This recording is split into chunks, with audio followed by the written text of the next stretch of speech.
Et bonjour à tous, mon nom est François Letarte, bienvenue sur ma chaîne JDR D30, une chaîne consacrée aux jeux de rôle sur table avec une vie drôliste et probablement, faut bien que j'arrête à m'amener, la dernière réponse du RPG Week sur la question le déclic. Là, encore une fois, si vous arrivez là et que vous n'avez pas suivi ou vous ne connaissez pas rien, là, c'est parce qu'en fait, RPG Week, série de questions, réponses d'affaires de jeux de rôle avec le sourire. Puis là, il a fait une question, Bruno, dans laquelle je ne pouvais pas m'arrêter qu'à une seule réponse.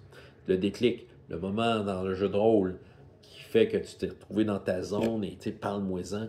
Mais moi, ça s'est décliné en à travers plusieurs jeux, beaucoup à travers les mécaniques de jeu, qui, je trouve, est l'outil à travers duquel tu vas faire des aventures. Fait que j'ai parlé d'Advanced Dungeons and Dragons, à quel point ça a été une révélation parce que c'est le premier jeu que j'ai fait. Marvel Super Heroes, à quel point je trouvais que les règles étaient bien organisées, toutes universalisées, si on veut.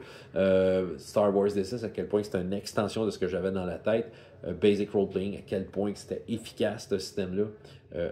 Advanced Fighting Fantasy, à quel point que ça me ramenait dans une ambiance. Et finalement, All for One, Régime Diabolique, qui a vraiment été un point culminant de l'euphorie en tant que joueur et l'impression d'avoir entre les mains une mécanique puissante, bien ficelée, qui me permet, et puis que je peux jouer avec comme que je veux un peu. Dernier jeu, je vais vous parler, je pense que c'était... je vais voir c'est quoi le déclic, parce qu'il y en a eu un. Et lui, ceux qui me connaissent là, sont tannés d'en entendre parler parce qu'ils sont dubitatifs. Là, c'est quoi, c'est Chroniques oubliées. Chroniques oubliées. Ça, premièrement, c'est probablement le plus surprenant des jeux de cette liste-là que je vous ai dit. Probablement que c'est des top jeux dans ma... c'est un top jeu dans ma vie, là, mais j'avais fait des tops de jeux, mais Chroniques oubliées Fantasy, je pensais jamais que j'aurais un jeu qui ressemble à Donjon, qui se retrouvait aussi haut dans une palmarès. Pour toutes sortes de raisons. Chroniques oubliées. Comment est venu Chroniques oubliées sur ma table? Ben déjà, j'avais vu à l'imaginaire Chroniques oubliées Mini Fantasy, qui est un petit cahier qui valait vraiment pas cher. J'ai décidé d'acheter ça, je vais faire jouer à mes enfants, tu sais, pourquoi pas. Puis en effet, je les ai fait jouer une couple de fois. J'ai pas fait le déclic à ce moment-là. Et là, j'ai été approché par une école secondaire pour laquelle je travaille encore, l'école secondaire Casavant, pour la nommer, pour animer sur les heures du dîner du jeu de rôle. Ça commençait à la pandémie, quand j'avais proposé mes services, disant ben, ça peut se faire en ligne. Pendant la pandémie, je n'avais pas pris Chronique J'oublie, j'avais pris Coureur d'orage, je voulais essayer ça. C'est un jeu un peu OSR qui a quand même des bonnes affaires, mais bon, il manquait quelque chose, à mon avis, c'est ça. Fait que là, quand j'ai été approché pour continuer, qu'est-ce que je prends comme jeu? Je m'étais mis sur la table différents jeux que j'avais, dont Chronique oubliée Mini Fantasy, puis à force de faire un peu le pour et le contre, je me suis dit, ben, je vais essayer Chronique oubliée Mini Fantasy, puis c'est ça. Fait que, j'allais là, le cœur léger, sans vraiment d'attente. J'ai commencé, pendant un an, j'ai fait du Chronique oubliée Mini Fantasy, et mon Dieu que j'ai tripé. faut que je trouve le déclic qui est où là-dedans, mais j'ai tripé, là, à faire jouer des jeunes avec... OK, pour l'efficacité, c'était là. Pour l'appel à l'aventure, c'était là. Pour... en fait, l'extension de ce que j'avais dans ma tête, c'était là. C'est ça, je rappelle tout ce qui me définit dans ce que j'aime. Pour quand même une certaine consistance des règles, c'était là, parce que c'était quand même un petit jeu. Puis pour la qualité de manipuler les règles, c'était là.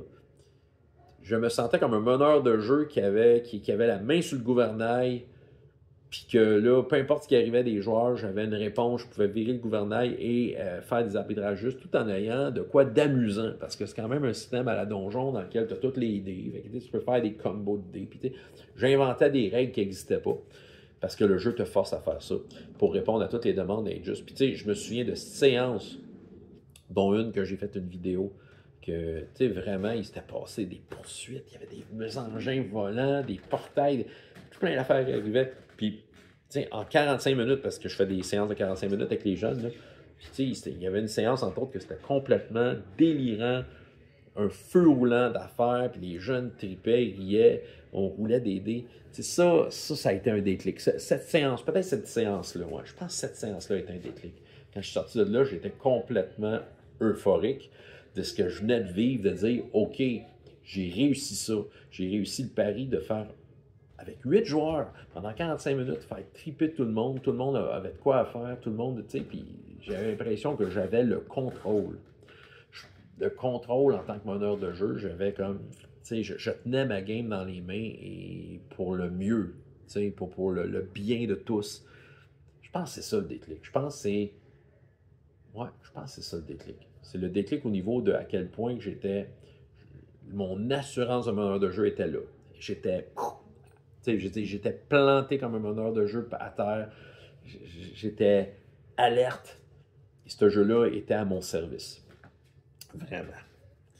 Ce qui fait que, tu sais, puis le déclic est quand même assez fort. Le jeu a, je veux dire, après un an, une année scolaire à l'essayer, j'ai vu que ce jeu-là avait certaines limites et que puis je sentais que les joueurs avaient besoin de plus, ce qui fait que j'ai switché aux Chroniques oubliées, première édition, parce qu'il faut le nommer comme ça maintenant, vu qu'il y a une deuxième, complet, que j'utilise encore.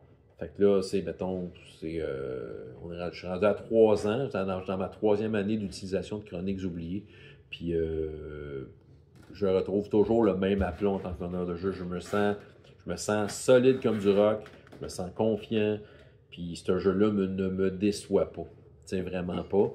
Même si des fois j'ai des doutes sur « Ah, c'était réglé bizarre », mais tu sais, je me perçois que non, je suis meneur de jeu.